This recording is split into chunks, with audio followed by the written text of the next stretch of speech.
Former PNP MP under investigations for murder of his wife, while Gangster executed in St. Elizabeth. This is Undiluted News. Mikey Bones reporting.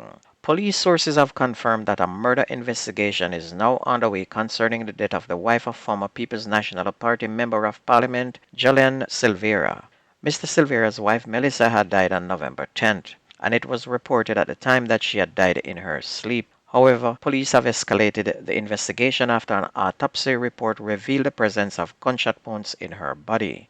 Mr. Silvera has been interviewed by investigators, and sources said he had indicated that he was not home the night his wife died. However, how was it that when she was found dead, there was no report that she was shot to death? Because if someone have a bullet wound, would there not be lots of blood at the scene? Think about that for a while. Why is this woman's death such a mystery?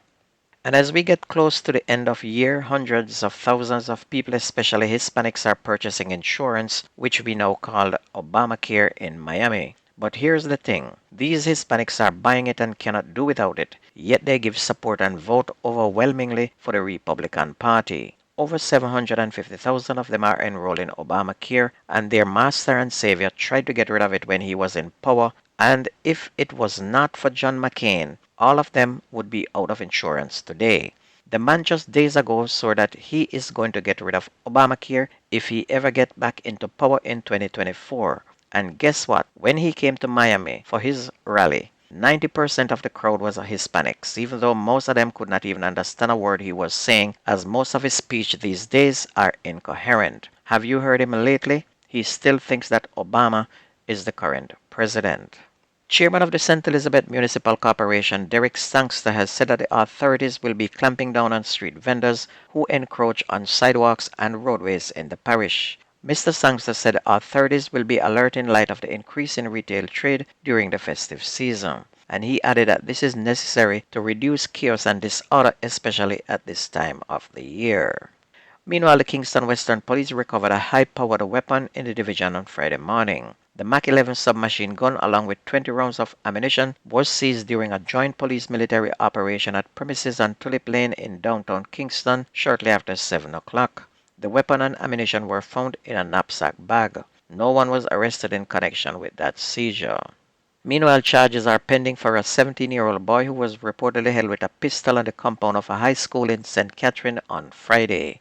Reports from the Spanish Town Police are that about 8 p.m., a team of officers was on duty at the school where an event was in session. On the approach of the lawmen, the boy was observed acting in a manner that aroused their suspicion. He was accosted and searched, and one 9mm Beretta pistol was seen in a bag he had in his possession. He was subsequently arrested for possession of a prohibited weapon, and investigations are now ongoing. Now, where would a 17-year-old get money from to buy a Beretta? These are not cheap guns, I can confirm that.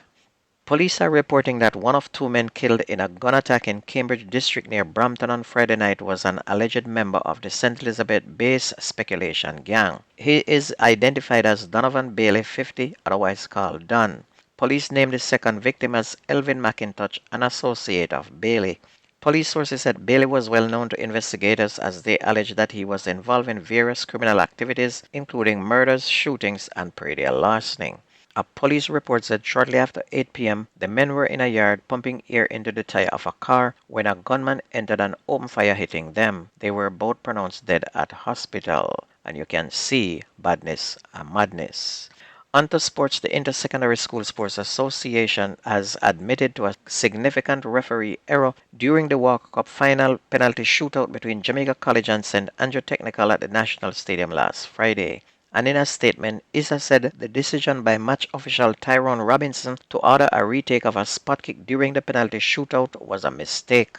Jamaica College won the game 7-6 in sudden death penalties after the team had played out a 1-all draw after regulation time, and the scores were locked at 6-6 in sudden death penalty when Stats goalkeeper Jaheim Williams saved a kick from Jamaica College Zinedine McLean to give his team an advantage.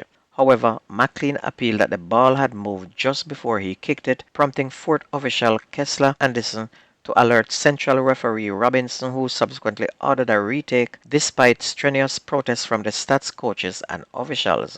As a result, the foreman officiating team Robinson assistant referee Rickton Archer and Ricardo McKenzie and Fortman Anderson have been removed from active duty and will now undergo a remedial program of training.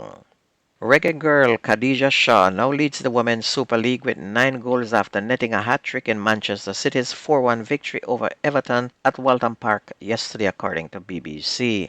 Shaw had an 8-minute penalty saved by goalie Courtney Braston after Lauren Hemp was fouled by Sarah Holmgren. But the 26-year-old Jamaican international made amends just 55 seconds later when she caught Brosnan out with a superbly executed lob from the edge of the box. Shaw doubled City's advantage when she drilled a low shot past Brosnan midway through the first half, and Jill Roord slotted in a third from Clay Kelly's cutback to put City in complete control after just 25 minutes.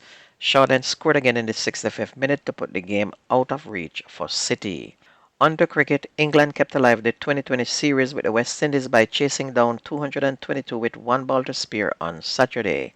Opener Phil Salt helped England by carrying his bat for a maiden T20 century, while Harry Brook got them over the line by hitting 24 runs in the last over when 21 were needed. The West Indies are 2-1 up in the 5-match series, have another chance to clinch the series on Tuesday in Trinidad in the 4th T20. And the home side have made a decent 222 for 6, but England were very much up to the task. Back to football, Vere United shocked champions Mount Pleasant FA 2-0 in the Ray and Neville Jamaica Premier League in their first round game played at Droxall in St. Anne last night. And it was a back-to-back loss for the champions, who have now earned a single point from the last 3 games, as their lead in the points table was cut to 1 point after second place Annette Gardens beat Humble Lions 2-0 at Effortsville in Clarendon.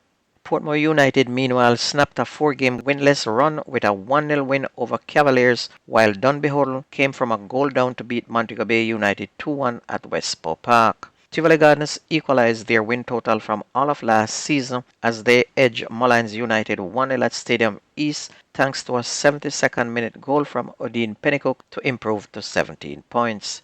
Mount Pleasant still continue to lead on 19 points from 9 games, which is 1 more than Annette Gardens, who are on 18, with Tivoli Gardens in 3rd place on 17 points. And don't forget that the best news and sports takes place on this here radio station. And if you ever miss the news, please go to YouTube, type in Jamaican Undiluted News, listen, like, share, and subscribe to keep it going. And that's news and sports on your favorite radio station. My name is Mikey Bones. I gone.